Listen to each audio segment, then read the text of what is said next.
Hello, fellow students. This time we're going to look at the solution for the second puzzle. And here, in this situation, black is up a pawn, but as you can see, it's not easy to know or see how black can easily improve his position. On the other hand, despite being down a pawn, White's position is very good because he has the lead in development, safer king, and he has a very nice move that will tremendously improve his position and will expose Black's huge weakness in this position. Okay, so pause for a little bit in this situation and try to find the best way for White to improve. Okay, so here in the game Stein versus Schweber, both quite popular figures back in the 1960s, White found a very good move, which is Bishop C1. This is the best way to improve the position because right now all White's pieces are well looking, but they're not really trying to exploit any weaknesses. And by playing Bishop C1, this should be a very common pattern for you, that you should be looking out for the longest possible diagonal for your bishop. And here, the dark squared bishop of White is going to head towards A3, where it will expose Black's nasty weakness along the A3 to F8 diagonal. So by playing Bishop C1, Black continued by playing G6.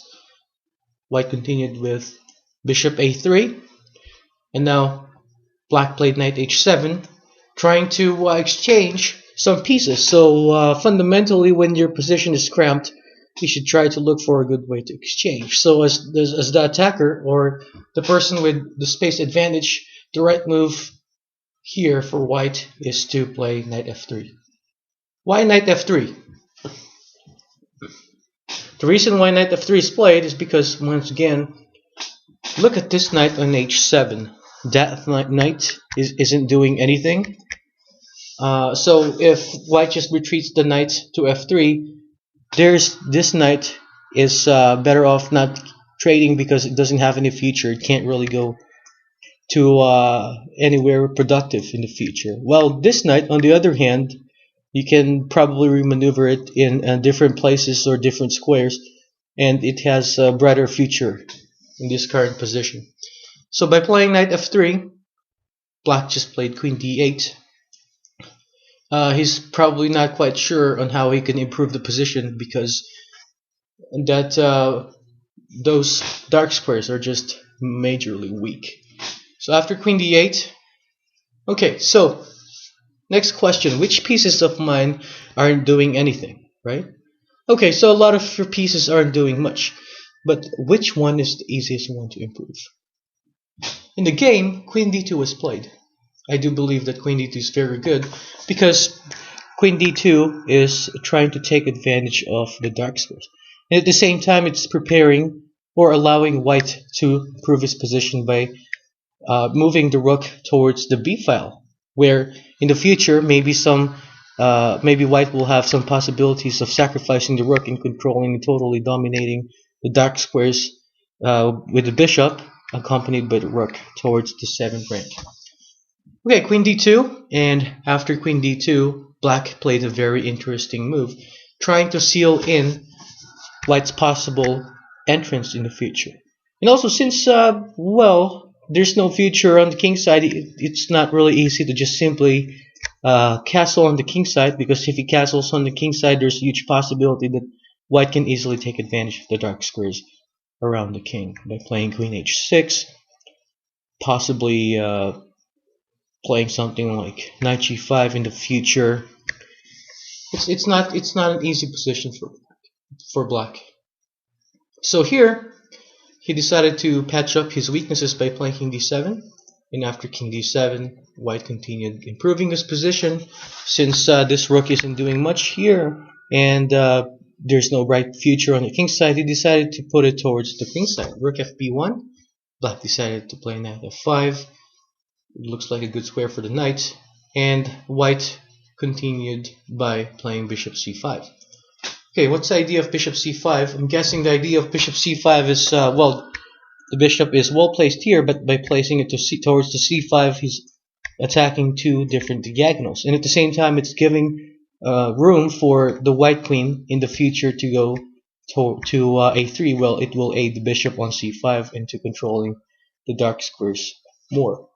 Okay, bishop c5, black played king c6. Once again, he was trying to watch out for the possibilities of playing rook takes a4 and followed by rook b7 before he just played king c6. White played queen c1, going with the plan, and black played the move rook g8.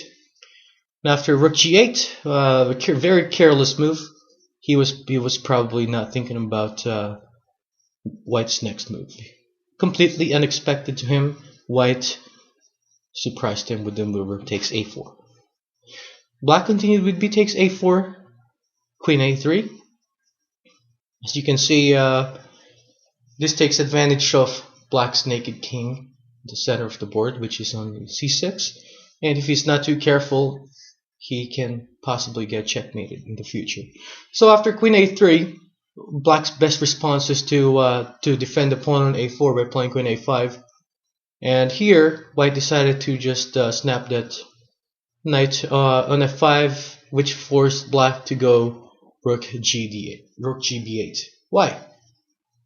I will present a mini variation here that if black just simply captures with g takes f5, white has this very nice tactical threat that black overlooked, which is bishop e7, preventing a possible rook d8, and at the same time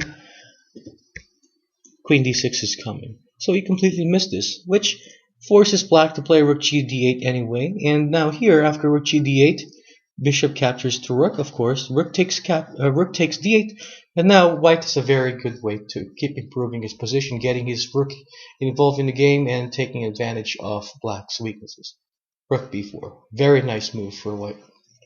And the best thing that black could probably do here is to prevent losing more pawns. And black decided to play rook a8. And here, as what you can see, all white's pieces are doing something and putting a lot of pressure towards black's position. While black, on the other hand, this knight isn't doing much on h7, and this rook on a8 isn't doing much, but just defending the a7 pawn. White can continue a very nice tactical continuation in involving the knight into play. Knight f8, knight takes c4, completely taking advantage of the naked king on c6. King b7, queen e7 check, king a6, queen d6 check, king b7, and obviously if he plays queen b6, white can take on a4, which leads to a disastrous position for black.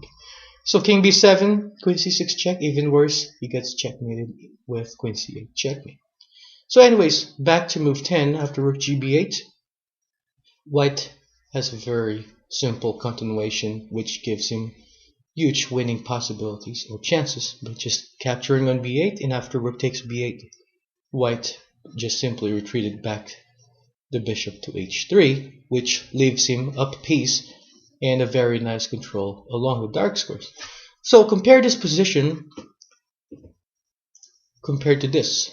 Right now, sure, white has a very nice position. All his pieces are well placed.